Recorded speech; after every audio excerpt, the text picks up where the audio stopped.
আসসালামু আলাইকুম। এটিএন বাংলা সংবাদে সবাইকে স্বাগত জানাচ্ছি তানিয়া ইসলাম। রাত্রি শুরুতেই বিআরবি কেবলস সংবাদ শিরোনাম। জুলাই মানবতা বিরোধী অপরাধে ইনুর মামলার রায় পড়া চলছে। চট্টগ্রামে ওয়াসিম হত্যা মামলায় হাসান মাহমুদ সহ 22 জনের বিচার শুরু।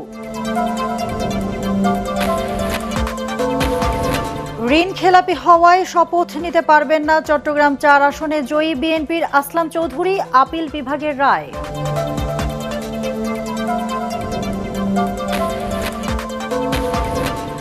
অন্তর্বর্তী সহ সব সরকারি দুর্নীতি তদন্তে স্বাধীনভাবে কাজ করবে দুদক, সচিবালয়ের তথ্য উপদেষ্টা। তিস্তা মহাপরিকল্পনা বাস্তবায়নে কোনো দেশের নিরাপত্তা বিঘ্নিত হবে না। প্রস্তাবিত বাজেট পাস আজ, আয় ব্যয়ের সামঞ্জস্য রাখা না গেলে ঋণের জালে আটকে যাবে দেশ, বলছেন অর্থনীতিবিদরা। শুনছিলেন বিআরবি কেবলস সংবাদ শিরোনাম, এবারে বিস্তারিত।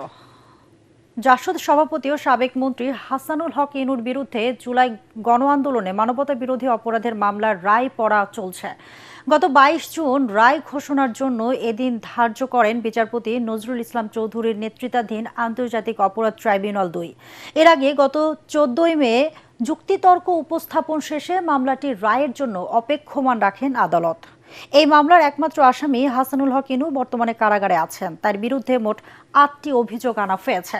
এর মধ্যে রয়েছে নিজের নির্বাচনী এলাকা কুষ্টিয়ায় 6 জনকে হত্যা সহ আন্দোলনকারীদের উপর হামলায় উস্কানি দেওয়া, শেখ হাসিনার সাথে থেকে আন্দোলনকারীদের দমনে গুলির নির্দেশ দেওয়া, কুষ্টিয়ার পুলিশ সুপারকে ফোন করে আন্দোলনকারীদের গুলির নির্দেশ দেওয়া।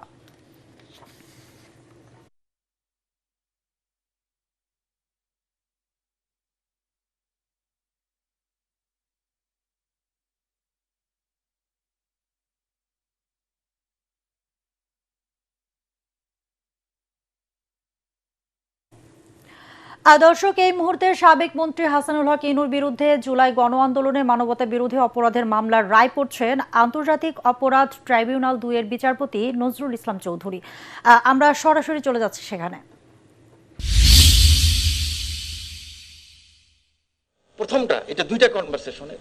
প্রথমটার থেকে আমি অনেক লম্বা অ্যাপ্রিসিয়েশনের, আমি মাঝে মাঝে দু একটা লাইন পড়ছি, মাঝখানে একটা পড়ছি। The conversation revealed that the accused Hassanul Haq Inu was not acting as a detached political observer. Rather, he appears to have been actively discussing operational, strategic, organizational measures aimed at suppressing the ongoing movement. Throughout the conversation, he repeatedly provides advice, recommendations, suggestions concerning the identification, arrest, and neutralization of the person perceived to be involved in the movement. Particularly, the significance in this portion wherein the accused discussed the preparation of list of person allegedly leading procession in Uttara, Badda, Gulshan, Jatrabari and other locations. He stated that local authorities were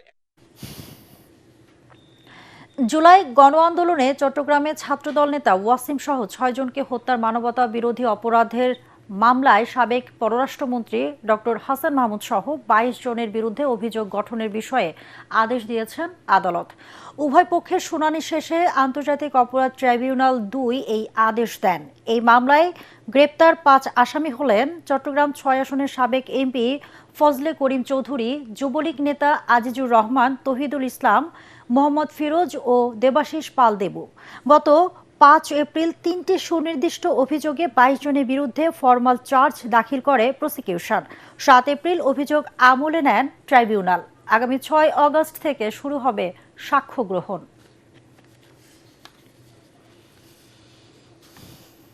ঋণ খেলাপি হওয়ায় চট্টগ্রাম 4 আসনের বিএনপির প্রার্থী আসলাম চৌধুরীর প্রার্থিতা বাতিল করেছে appeal বিভাগ। ফলে সংসদ সদস্য হিসাবে শপথ নিতে পারবেন না তিনি। তবে নতুন করে নির্বাচন হলে আসলাম চৌধুরী অংশ নিতে পারবেন বলে জানিয়েছেন অ্যাটর্নি জেনারেল। প্রধান বিচারপতি জুবাইর রহমান চৌধুরীর নেতৃত্বাধীন 4 বিচারপতির বেঞ্চ এই রায় দেন। জাতীয় সংসদ নির্বাচনের আগে আসলাম চৌধুরীর বিরুদ্ধে ঋণ খেলাপির অভিযোগ এলে আপিল শুনানির শেষ দিন তার মনোনয়নপত্র অবৈধ ঘোষণা করে নির্বাচন কমিশন। সেই সিদ্ধান্ত চ্যালেঞ্জ করে রিট হলে হাইকোর্টের আদেশে আসলাম চৌধুরীর প্রার্থিতা বহাল থাকে। তবে তার প্রার্থিতা বহাল থাকায় হাইকোর্টের আদেশের বিরুদ্ধে ঋণ খেলাপির অভিযোগ এনে লিভ টু আপিল করেন একই আসনের জামায়াতের প্রার্থী আনোয়ার সিদ্দিকে। অন্যদিকে আসলাম চৌধুরীর প্রার্থিতা বহালের হাইকোর্টের আদেশের বিরুদ্ধে ব্যাংক এশিয়া একটি লিভ টু আপিল করে। যমুনা ব্যাংকও হাইকোর্টের আদেশের বিরুদ্ধে একটি আবেদন করে। এর ধারাবাহিকতায় শুনানি হয়। লিভ টু আপিল মঞ্জুর করে গত ৩রা ফেব্রুয়ারি আদেশ দেন আপিল বিভাগ। আদেশে বলা হয়, যদি আসলাম চৌধুরী নির্বাচনে প্রার্থী হিসাবে সফল হন তবে আপিলের চূড়ান্ত নিষ্পত্তি না হওয়া পর্যন্ত সংশ্লিষ্ট আসনের নির্বাচনের ফলাফল প্রকাশ স্থগিত থাকবে। এই রায়ে আপিল বিভাগ নির্ধারণ করেছেন যে তার মনোনয়ন বাতিল ঘোষণা করেছেন। যেহেতু তিনি ঋণ খেলাপি হিসেবে জনাব আসলাম চৌধুরীর নমিনেশন বাতিল ঘোষণা করা হলো। অর্থাৎ তিনি এই ইলেকশনে কোনো যোগ্যতম ক্যান্ডিডেট ছিলেন না, তিনি অযোগ্য ক্যান্ডিডেট ছিলেন। এই কারণে এই আসনে এখন কি হবে এই ব্যাপারটি আপিল বিভাগের পূর্ণাঙ্গ রায় প্রকাশিত হলে পরে আমরা সুনির্দিষ্ট দিক নির্দেশনা দেখতে পাব। আর শুধুমাত্র অন্তর্বর্তী সরকার নয়, বিগত সব সরকারের আমলের দুর্নীতি তদন্তে দুদক স্বাধীনভাবে কাজ করবে বলে জানিয়েছেন প্রধানমন্ত্রীর তথ্য উপদেষ্টা ডাক্তার জাহিদুর রহমান। সচিবালয়ে সরকারের কার্যক্রম নিয়ে সাপ্তাহিক ব্রিফিংয়ে টিআইবির প্রতিবেদন ইস্যুতে এই কথা বলেন তিনি। দেশের স্বার্থ রক্ষা করেই তিস্তা মহাপরিকল্পনা বাস্তবায়ন করা হবে জানিয়ে এই উপদেষ্টা আরও বলেন, তিস্তা মহাপরিকল্পনা বাস্তবায়নে কোনো দেশের নিরাপত্তা বিঘ্নিত হবে না। দেশের স্বার্থ রক্ষা করেই এই প্রকল্প বাস্তবায়ন করা হবে। বিস্তারিত জানাচ্ছেন ইয়াসিন রানা। সচিবালয়ে সরকারের কার্যক্রম নিয়ে নিয়মিত সাপ্তাহিক ব্রিফিং এর আয়োজন করে তথ্য ও সম্প্রচার মন্ত্রণালয়। এতে সরকারের এক সপ্তাহের কার্যক্রম তুলে ধরেন তথ্য উপদেষ্টা ডাক্তার জাহিদুর রহমান। এবং সেটা যদি হয় সেটা হবে। এ সময় তিনি বলেন, আওয়ামী লীগের কর্মসূচি যতদিন নিষিদ্ধ আছে ততদিন তারা কোনো নামেই রাজনীতি করতে পারবে না। আওয়ামী লীগের কর্মসূচি যতদিন নিষিদ্ধ আছে ততদিন সে যে নামেই হোক না কেন, রিফাইন্ড হোক বা অন্য কোন নতুন আওয়ামী লীগ, তৃণমূল আওয়ামী লীগ, যাই বলি না কেন, কিছু অন্য কোনো নামেও আওয়ামী লীগ নামে সে কোনো কর্মসূচি পালন করতে পারবে না। শেখ হাসিনার বক্তব্য প্রচারে নিষেধাজ্ঞা থাকলেও কোনো গণমাধ্যম এটা মানছে না বলে জানান উপদেষ্টা। তার বক্তব্য প্রচার করা যাবে না এরকম আদালতের নিষেধাজ্ঞা আছে এবং আমাদের অনেক মিডিয়া এই কাজটা করছে। তার মানে হচ্ছে তারা আদালতের নিষেধাজ্ঞা নির্দেশনা মানছেন না। এ সময় অন্তর্বর্তী সরকারের দুর্নীতি নিয়ে টিআইবির প্রতিবেদন নিয়েও কথা বলেন ডাক্তার জাহেদ। এই 12,000 কোটি টাকা অন্তর্বর্তী সরকারের যারা উপদেষ্টা ছিলেন তারা এই দুর্নীতিটা করেন নাই। তারা কোনো দুর্নীতি করেন নাই সে কথাও বলছি না, কিন্তু এই দুর্নীতি একেবারে আমাদের গ্রাসরুট পর্যন্ত প্রজাতন্ত্রের বিভিন্ন কর্মচারী আছেন, ওখানে দেখবেন ওনারা বলেছেন কখনো কখনো কাজ স্পিড আপ করার জন্য, আবার কখনো বাধ্য হয়ে আপনি দিয়েছেন, আপনার আর উপায় ছিল না। আমরা ওইটা অবশ্যই খতিয়ে দেখা হবে। একই সাথে আমরা নিজেরাও সতর্ক থাকা শুরু করছি। উপদেষ্টা বলেন, তিস্তা মহাপরিকল্পনা বাস্তবায়নে কোনো দেশের নিরাপত্তা ইস্যু থাকবে না। দেশের স্বার্থ রক্ষা করেই এই প্রকল্প বাস্তবায়ন করা হবে। এনি কান্ট্রি তার সিকিউরিটি সহ অন্যান্য যেসব সেন্সিটিভ বিষয় আছে সেগুলোর ব্যাপারেও সে মাথায় রাখবে। আবার অন্য দেশকেও বাংলাদেশের ব্যাপারে সেভাবে মাথায় রাখতে হবে। বাংলাদেশের জনগণ এবং রাষ্ট্রের স্বার্থ অনুযায়ী পদক্ষেপ নেবে, এটা এই স্বাধীনতা, এই সার্বভৌমত্ব তার আছে, এটা সে দেখাতে চায়। সারা দেশে কালেমা লেখা পতাকা টাঙানোর পেছনে কারা জড়িত, তাদের পেছনে কে আছে, কি উদ্দেশ্য তা তদন্ত করে দেখা হচ্ছে বলেও জানান তথ্য উপদেষ্টা ডাক্তার জাহিদুর রহমান। ইয়াসিন রানা, এটিএন বাংলা, ঢাকা। আজ জাতীয় সংসদে 2026-27 অর্থবছরের প্রস্তাবিত বাজেট পাশ হবে। নতুন অর্থবছরের জন্য ঘোষিত এই বাজেট 1 জুলাই থেকে আনুষ্ঠানিকভাবে কার্যকর হবে। সকাল 11টায় ডেপুটি স্পিকার ব্যারিস্টার কায়সাল কামালের সভাপতিত্বে শুরু হয় অধিবেশন। বিভিন্ন খাতে মঞ্জুরি দাবি ও ছাঁটাই প্রস্তাবের উপর আলোচনা ও ভোট গ্রহণ অনুষ্ঠিত হয়। বিরোধী দলের সদস্যদের আনা ছাঁটাই প্রস্তাবগুলো কণ্ঠভোটে নাকচ হয়ে যায়। এ সময় স্বরাষ্ট্রমন্ত্রী সালাউদ্দিন আহমেদ বলেন, আইন শৃঙ্খলা পরিস্থিতি নিয়ন্ত্রণ ও অপরাধীদের বিচারের ক্ষেত্রে কোনোভাবেই রাজনৈতিক পরিচয় বিবেচনা করছে না সরকার। এছাড়া ছাঁটাই প্রস্তাবের আলোচনায় অংশ নেন অর্থমন্ত্রী, পররাষ্ট্রমন্ত্রী ও বাণিজ্য সহ সংশ্লিষ্ট মন্ত্রীরা। এর আগে গতকাল অর্থ বিল পাশের মাধ্যমে বাজেটের কর ও শুল্ক সংক্রান্ত প্রস্তাবগুলো চূড়ান্ত করা হয়েছে। 11 জুন অর্থমন্ত্রী আমির খসরু মাহমুদ চৌধুরী আগামী অর্থবছরের জন্য 9,38,000 কোটি টাকার বাজেট প্রস্তাব করেন।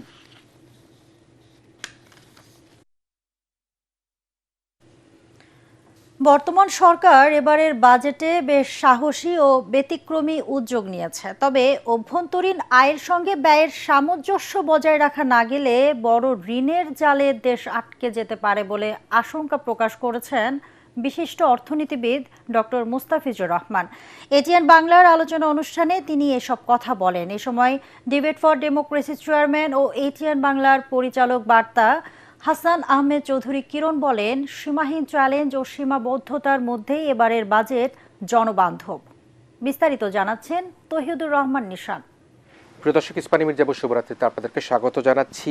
এটিএন বাংলার নিয়মিত আয়োজন শুভরাত্রিতে এবারের বিষয় ছিল বিপর্যস্ত অর্থনীতি পুনরুদ্ধারের বাজেট। আমরা এই শিরোনামের আলোকে আজকে যাকে অতিথি হিসেবে পেয়েছি, এতে অংশ নেন বিশিষ্ট অর্থনীতিবিদ ও সিপিডির সম্মানিত ফেলো ডক্টর মুস্তাফিজুর রহমান। অনুষ্ঠানটি সঞ্চালনা করেন এটিএন বাংলার বার্তা পরিচালক ও ডিবেট ফর ডেমোক্রেসির চেয়ারম্যান হাসান আহমেদ চৌধুরী কিরণ। স্যার, যেটি হচ্ছে দেশের ইতিহাসের একটা বড় বাজেট এটি হতে যাচ্ছে এবং ডক্টর মুস্তাফিজুর রহমান বলেন, বাজেটে বেশ কিছু সাহসী উদ্যোগ নিয়েছে সরকার, যা মূল্যস্ফীতি কমানো ও বিনিয়োগ নিশ্চিত করার কাজে গুরুত্বপূর্ণ ভূমিকা রাখবে। এখানে টাকাটা ব্যবহার করার সাথে যেসব মন্ত্রণালয়, অধিদপ্তর, বিভাগ তারা জড়িত, তাদের একটা সক্ষমতার একটা বিষয় আছে। সেখানে জনবল, লোকবল ঠিকভাবে দিতে হবে। এটা শুধু ব্রিক অ্যান্ড মর্টারে যদি আমরা করি তাহলে তো এটা তো হবে না। তবে রাজস্ব আহরণের লক্ষ্যমাত্রা নিশ্চিতে এবারের বাজেট বাস্তবসম্মত নয় বলেও উদ্বেগ প্রকাশ করেন এই অর্থনীতিবিদ। অনেকগুলি ব্যয় আছে যেগুলো থেকে সরকারের পিছিয়ে সরে আসার কোনো সুযোগ নাই। বিশেষত রাজস্ব বাজেটে তো আমরা দেখেছি যে সামাজিক সুরক্ষা ইত্যাদি, তারপরে আমরা যদি সামগ্রিকভাবে দেখি শিক্ষা, স্বাস্থ্য, এগুলোতে সরকারের একটা কিন্তু নির্বাচনী অঙ্গীকারও আছে।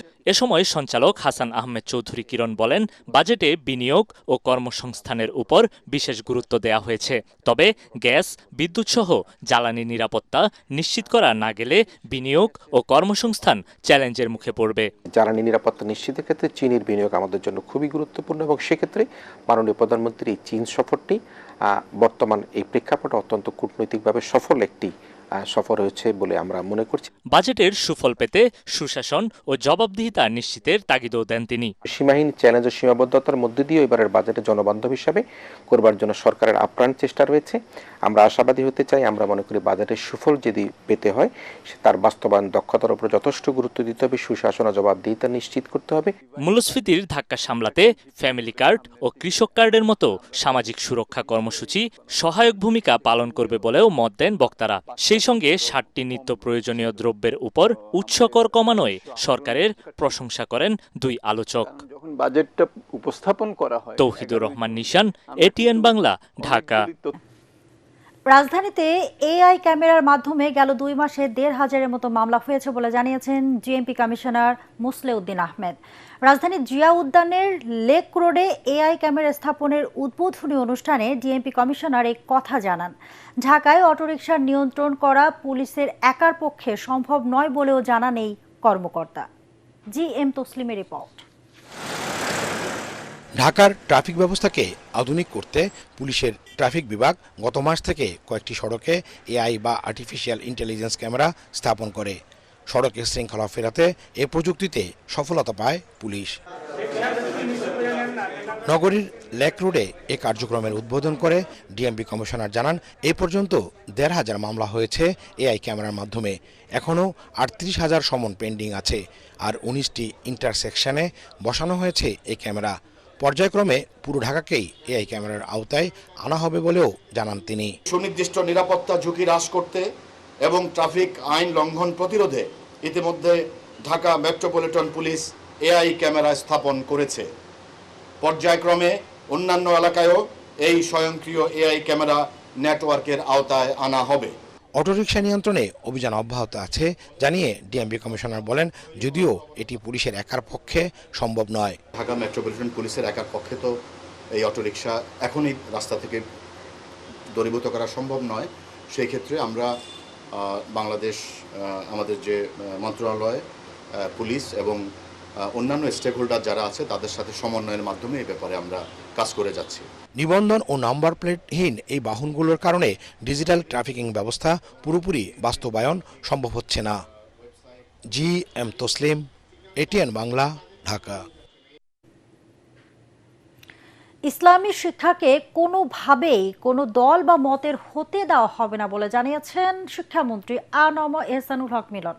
রাজধানীর আন্তর্জাতিক মাতৃভাষা ইনস্টিটিউটে ইসলামী আরবি বিশ্ববিদ্যালয়ের অ্যাওয়ার্ড প্রদান অনুষ্ঠানে এই কথা বলেন তিনি। 1400-র বেশি মাদ্রাসা শিক্ষক বেতন পাননি, এটা সরকারের ব্যর্থতা নয়। এ কথা জানিয়ে শিক্ষামন্ত্রী আরও বলেন, 17,000 শিক্ষক নিয়োগ হয়েছে যা প্রয়োজন ছিল, কিন্তু বাজেটে তাদের জন্য কোনো বরাদ্দ রাখা হয়নি। আমাদের পপুলেশন ইজ হিউজ। এই পপুলেশনকে আমাদেরকে কনভার্ট করতে হবে ম্যান পাওয়ারে। সেই জন্য মাননীয় প্রধানমন্ত্রী সবচেয়ে গুরুত্ব দিচ্ছেন টিবেটকে, টেকনিক্যাল ভোকেশনাল এডুকেশন অ্যান্ড ট্রেনিংকে সবচেয়ে বেশি গুরুত্ব দিচ্ছেন। তো ইন দিস সেক্টর আমরা কি পারি না? প্রত্যেকটি জায়গায় Tibet is a life long learning. আপনি যেইটা শিখবেন টেকনিক্যাল, এটা কিন্তু life long learning. Anything related to that is a lifelong learning. এবারে পূবালী ব্যাংক বাণিজ্য সংবাদ।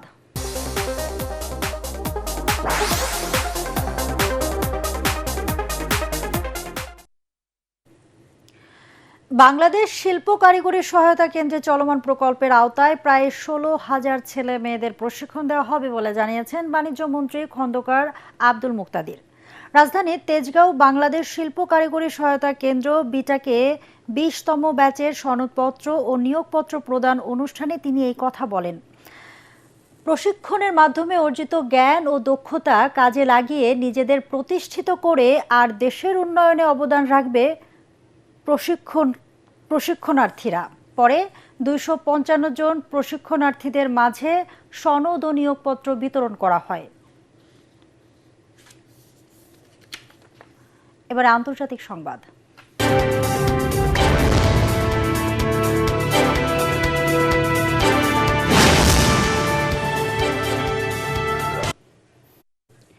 সিন্ধু পানি চুক্তি নিয়ে ভারতকে কড়া হুঁশিয়ারি দিয়েছে পাকিস্তান। দেশটির জলবায়ু বিষয়ক মুসাদিক মালিক জানান, সিন্ধু পানি চুক্তি অনুযায়ী পাকিস্তানের প্রাপ্য পানির উপর কেউ হাত বাড়ালে তাদের কঠোর পরিণতির মুখোমুখি হতে হবে।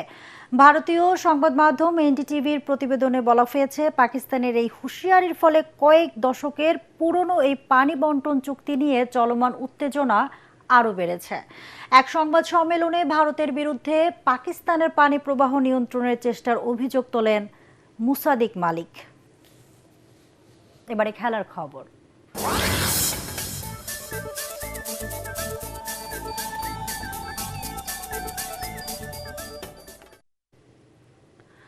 জিম্বাবুয়ের বিপক্ষে হারারে টেস্টের তৃতীয় দিনে ব্যাট করছে বাংলাদেশ। দিনের শুরুতেই টাইগার ব্যাটসম্যানদের সামনে কঠিন চ্যালেঞ্জ। ইনিংস ব্যবধানে হার এড়াতে লড়ছে টাইগাররা। লক্ষ্য থাকবে লিড বড় করে জিম্বাবুয়েকে আবার ব্যাটে নামানো। দ্বিতীয় ইনিংসে 1 উইকেটে 40 রান তুলে দিন শেষ করেছে টাইগাররা। আর প্রথম ইনিংসে বাংলাদেশের 140 রানের জবাবে জিম্বাবুয়ে করে 410 রান।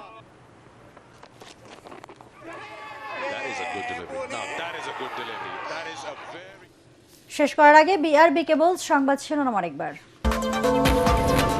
জুলাই মানবতা বিরোধী অপরাধে হাসানুল হক ইনুর 10 বছরের কারাদণ্ড। চট্টগ্রামে ওয়াসিম হত্যা মামলায় হাসান মাহমুদ সহ 22 জনের বিচার শুরু। ঋণ খেলাপি হওয়ায় শপথ নিতে পারবেন না চট্টগ্রাম 4 আসনে জয়ী বিএনপির আসলাম চৌধুরী, আপিল বিভাগের রায়।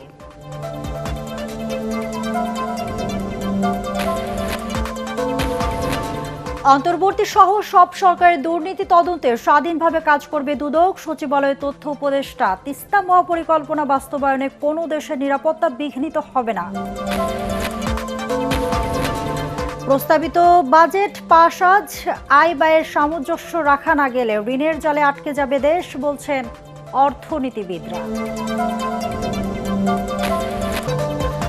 দর্শক, পরবর্তী সংবাদ দেখার আমন্ত্রণ জানিয়ে এখনকার মতো শেষ করছি। এটিএন বাংলা সংবাদ ইউটিউবে দেখতে ব্রাউজ করুন youtube/ATN বাংলা নিউজ। ধন্যবাদ সবাইকে।